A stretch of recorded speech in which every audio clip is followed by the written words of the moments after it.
All right, guys, fresh from Stephan up in Minneapolis, Minnesota. It looks like a newish, maybe even brand new Wilson Bohannan. This thing it's in perfect shape, and I think it probably is one of the newer ones. I do have the key. Stephan put them in the air. It says no peeking, and I won't. We don't need no stinking keys, hopefully, to get into a 5-pin Wilson Bohannan. That's what these guys are. All right, nice open keyway, but it's a little deceiving. There is a piece of warding right there in the center that keeps you from picking from the bottom. So I got to pick from that edge on the left. So let's go ahead and try that. Since I can't use the bottom, let's use some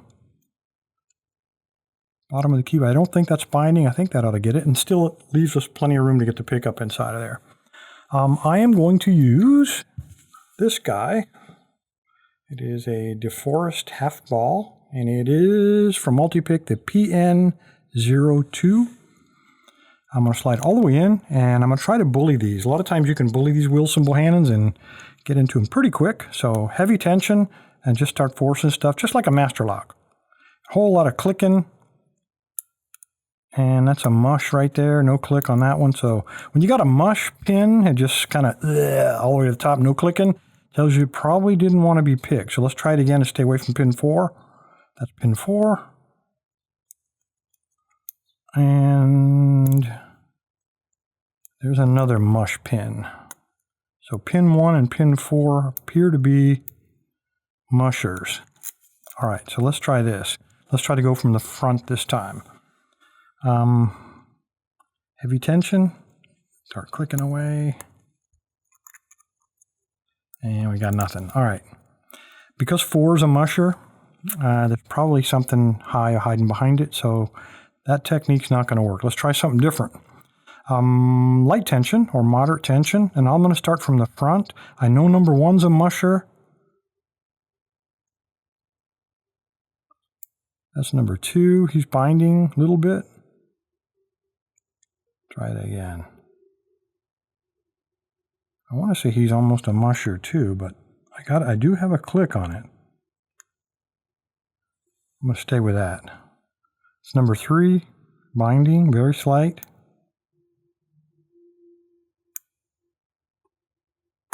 Nice click. I touched 4 and I felt a very slight click on this, on the core, and a little bit of movement.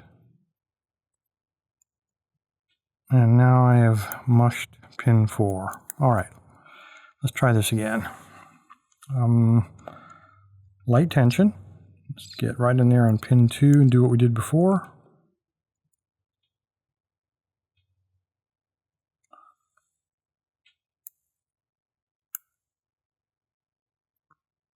That was pin 3. Just touched pin 4. And dang if I didn't screw that up again. All right. If what you're doing is not working, try something different, Bill. Let's try top of the keyway. And I'm going to stay with this pick. Just trying to work him around pin 1 there. Because I think the shaft might be oversetting pin 1.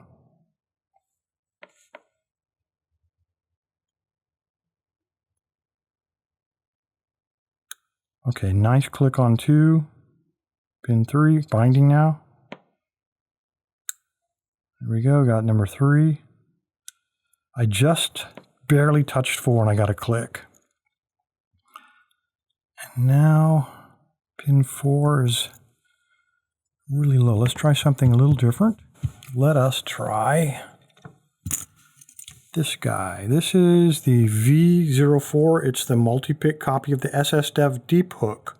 And you notice it's got a blue band, so he's 15,000th. What I'm going to do is I'm going to put him in the very bottom here and then kind of worm him around that curve, push him all the way up, and then drag him out until he slams up against the back of that last pin. At that point, I'm going to try to lower the tip and see if he'll go low enough to get under, and he doesn't. So I'm going to have to try to get it from the bottom here. I think that's pin 5.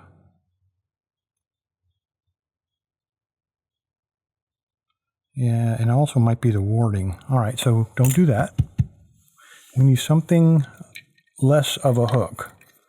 Again, from the SS Dev, this is the V31. Let's do that same little trick. Now he gets under him, so that's the right size hook. All right, got that.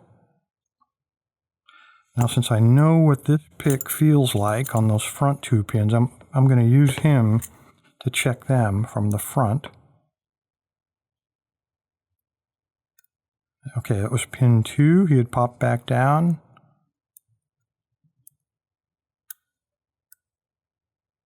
That was 3.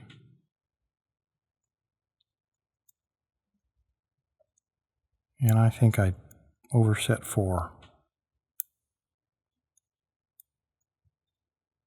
Yep. Okay, so let's try something different. Let's take this guy.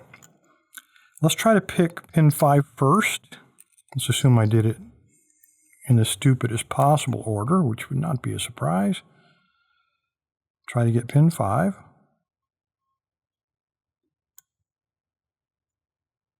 And I think that got him. Nice little click. Very slight turn on the core. Let's grab the pick we know what the feel is like on these first 2. Nice click on 2.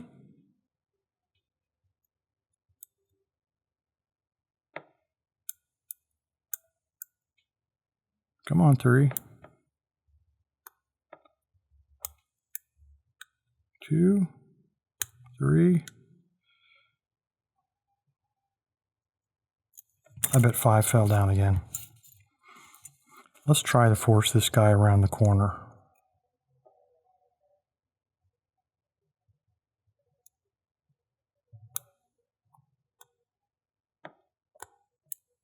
All right, I think we got 5 with him.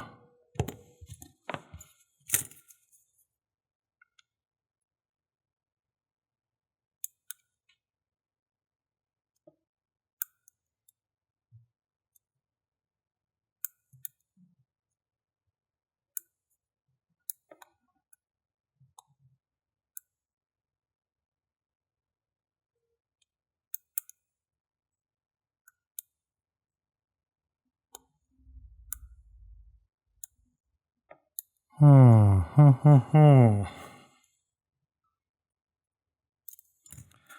right. Let's try the deepest hook all the way in, try to force him again.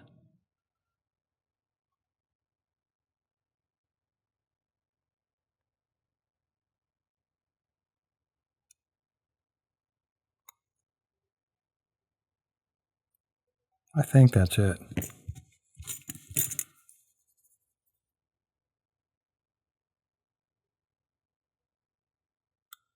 Two, 3, 4.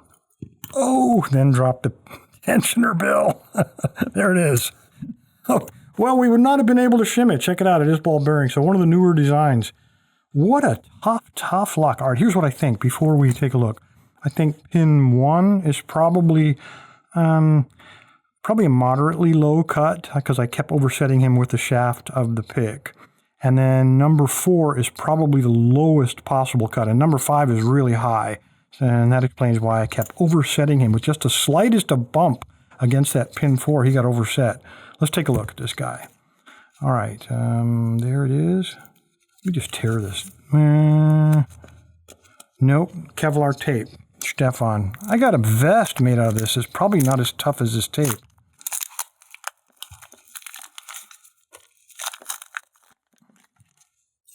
All right, there we go, guys. And that's kind of what we thought. I didn't think the first one there was quite that low, but it doesn't really matter. That's the one I'm talking about. And check it out.